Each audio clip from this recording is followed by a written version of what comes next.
Here's another interesting topic, guys, no? Again, about pa rin sa Japan. So, sa mga magta-travel, mag-isa lang ang papunta ng Japan, no? At gustong ma-experience to, why not?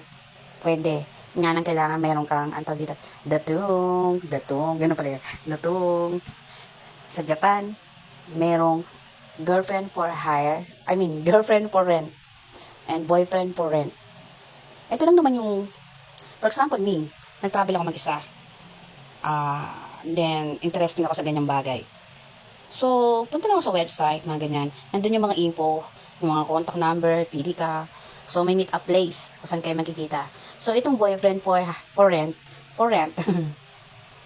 siya yung mga kasama mo ng the whole day sa pamamasyal nyo.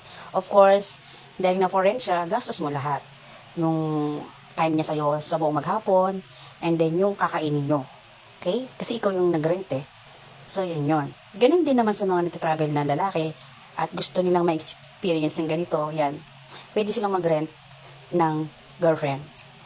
Yun. Tapos, syempre, may limit yan, no? Hindi kayo pwedeng lumagpas sa limit-limit na, alam nyo na. Depende lang ako nagka-developan kayo. So, doon makikita mo yung price, contact number, meet up kayo, and then, mag-i-enjoy ka naman kasi parang siya na rin yung magiging tour guide mo, siya na talaga yung makakabanding mo maghapon. Again, ikaw yung gagastos.